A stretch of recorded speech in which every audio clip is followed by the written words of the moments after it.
দূর দেশের মাটিতে দাঁড়িয়ে যখন বাংলাদেশের মানচিত্র সংবলিত জার্সি গায়ে অনুশীলনে নামে একদল তরুণী, তখন তা আর ফুটবল থাকে না, হয়ে ওঠে স্বপ্নের অভিযাত্রা। সিডনির নীল আকাশের নিচে অপরিচিত গরম হাওয়াকে সঙ্গী করে ইতিহাস গড়ার প্রস্তুতিতে বাংলাদেশ নারী ফুটবল দল প্রথমবারের মতো এশিয়ার মহামঞ্চে নিজেদের পরিচয় তুলে ধরার অদম্য প্রত্যয়। 1 মার্চ পর্দা উঠবে নারী এশিয়ান কাপের 21তম আসরের। বাংলাদেশের প্রথম ম্যাচ অবশ্য মঙ্গলবার 3 মার্চ। প্রতিযোগিতার 9 বারের চ্যাম্পিয়ন চীনের বিপক্ষে লড়াইয়ের আগে সিডনির জুবলি স্টেডিয়ামে শেষ মুহূর্তের অনুশীলনে ব্যস্ত লাল সবুজের মেয়েরা। আজ অনুশীলন শেষে ফরওয়ার্ড সুরভি আকন্দ প্রীতি জানিয়েছেন সিনিয়র দলে জায়গা করে নেওয়ার চ্যালেঞ্জ নিয়ে।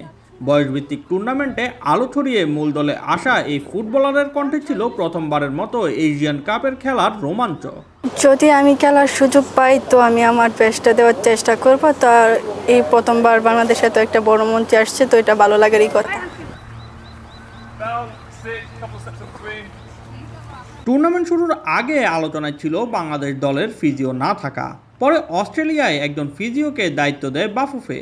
আগে ছিলেন নারী ফিজিও, এবার দায়িত্বে আছেন পুরুষ ফিজিও। নতুন পরিবেশে নতুন মানুষের সঙ্গে মানিয়ে নেওয়া নিয়ে কোনো অস্বস্তি আছে কিনা সেই প্রশ্নে প্রীতির জবাব ছিল স্বস্তির। না, মানিয়ে নেওয়ার মতো কঠোর কিছু নেই। এখানে হচ্ছে আমাদের ফিজিও তো রেডি ছিল, তো উনি অসুস্থ হয়ে গেছে একটু, তো ওনার সার্জারি হয়েছে, তো সেজন্যই আসতে পারে নাই। তো এখানকার ফিজিও আলহামদুলিল্লাহ ভালো, সবাই মানে নিতে পারতেছি।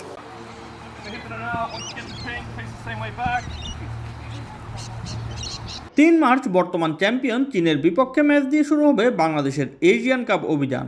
এরপর 6 মার্চ সিডনিতেই উত্তর কোরিয়া এবং 9 মার্চ পার্থে উজবেকিস্তানের মুখোমুখি হবে আফিদা মনিকারা।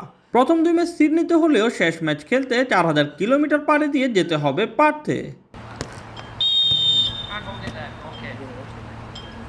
অচেনা আবহাওয়া, শক্ত প্রতিপক্ষ, তবু মন ভরা সাহস।